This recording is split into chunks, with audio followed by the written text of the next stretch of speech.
कविता अपने माता पिता की बहुत लाडली थी। 3 बड़े भाइयों की बहन थी। कोई भी चीज़ मांगने पर उसे उसी वक्त सामने हाजिर हो जाती थी। पूरे घर में रौब था उसका। पूरे परिवार और नौकरों पर राजकुमारी की तरह हुक्म चलाती थी कविता। स्कूल में भी पूरा रौब था उसका।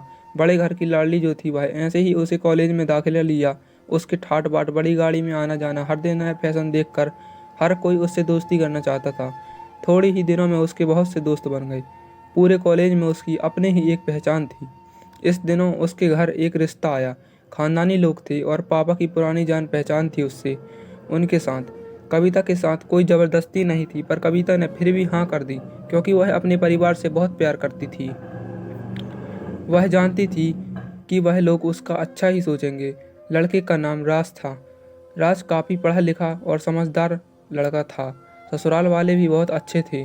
ससुराल में कविता की जगह वैसी ही थी जैसी कि मायके में। कोई भी कार्य कविता की सलाह के बिना पूरा नहीं होता था। सबकी लाडली बहू बन गई थी वह। फिर उसके घर एक बेटे का जन्म हुआ, जिसका नाम राहुल था।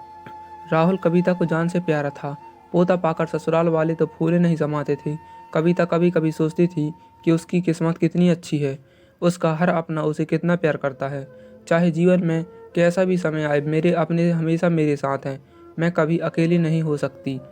कितनी खुश किस्मत हूँ मैं। पर शायद कविता की खुशियों को उसकी अपनी ही नज़र लग गई थी, क्योंकि एक दिन वह मायके जाने की जिद कर बैठी। राज को बहुत काम था, लेकिन वह फिर भी उसे ले गया।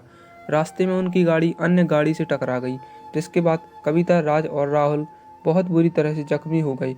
काफ़ी दिनों के इलाज के बाद राज और राहुल तो ठीक हो गए, लेकिन कविता पूरी तरह ठीक न हो सकी। सर पर चोट लगने के कारण वह अपनी आंखों की रोशनी खो बैठी। अब कविता की किस्मत जैसे उल्टे पांव चलने लगी। मायके वाले कुछ दिनों तक उसे मिलने आते रहे, फिर कभी कभार फ़ोन ही करके पूछ लेते कि अब कैसी हो। धीरे धीरे ये सिलसिला भी बहुत कम हो गया। ससुराल वालों की सहानुभूति भी कम होने लगी। घर में किसी को पास बैठने के लिए कहती तो जवाब मिलता, बहुत काम है, अब तुम भी काम में हाथ तो बटा नहीं सकती। राज भी चिड़चिड़ा हो गया था। बस राहुल था जिसके साथ हंसते खेलते उसका वक्त गुजरता। एक दिन कविता के हाथ से कुछ सामान गिर गया, जिसकी वजह से राहुल को हल्की सी चोट आ गई। कविता के सास ससुर ने राहुल को उससे अलग कर दिया कि कहीं उसके न देखने की वजह से बच्चे का कोई नुकसान न हो जाए। कविता अंदर से बहुत ही ज़्यादा टूट चुकी थी। एक दिन उसने सबके सामने मायके जाने की इच्छा रखी, तो राज उसे तुरंत मायके छोड़ आया, जैसे कि वह भी यही चाहता था। लेकिन राहुल को उसके साथ नहीं भेजा गया। कविता कभी राहुल से दूर नहीं रही थी, पर अपनी कमी के कारण उसे ज़्यादा बहस नहीं की। कविता को लगा कि वह 3-4 दिन वहाँ रहेगी तो थोड़ा हवा पानी बदल जाएगा, क्योंकि वह कितने दिनों से कहीं भी बाहर नहीं गई थी। घर वाले भी इतने दिनों बाद उसे देखकर कितने खुश होंगे। कविता के घर पहुँचने पर सब लोग बहुत खुश हुए। खाने में सब कुछ कविता की पसंद का ही बना था। उसने अपने मम्मी पापा और भाई भाभीियों से दिल खोलकर बातें की। उनके छोटे छोटे बच्चे भी बुआ के साथ घुल मिल गए। रात को सोने के वक्त जब वह कपड़े बदलने लगी, तो उसे पता चला कि उसका बैग तो बहुत भरा हुआ है। वह अब समझ गई थी। वह बहुत उदास हो गई। कुछ दिनों तक तो सब ठीक रहा, फिर जैसे सब बदलने लगा। सबका व्यवहार पूरी तरह से बदल रहा था। वह लोग जैसे थक चुके थे उससे। सब लोग घुमा फिरा कर पूछने लगे कि राज कब आ रहा है उसे ले जाने के लिए।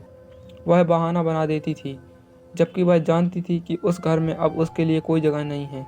कविता से चलते वक्त कुछ न कुछ नुकसान हो जाता। थोड़ी बहुत टोका टाकी उसे सुनाई देती, लेकिन वह उसे ऐसे ही टाल देती थी। एक दिन उसके हाथ से लगकर एक कीमती फूलदान टूट गया। छोटी भाभी ने बहुत हंगामा मचाया। कविता के माता पिता रोज रोज के झमेलों से तंग आ गए थे।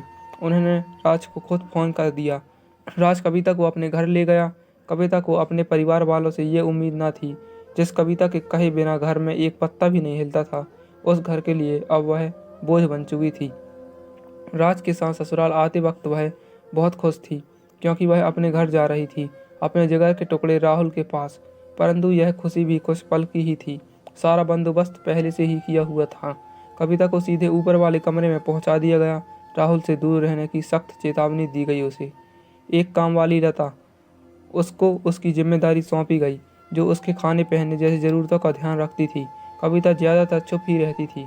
कभी कभी काम वाली लता से थोड़ा बतिया लेती। उसके जरिए राहुल का पता चल जाता। सबकी लाडली बेटी और बहू सबके लिए लाडली से बोझ बन चुकी थी।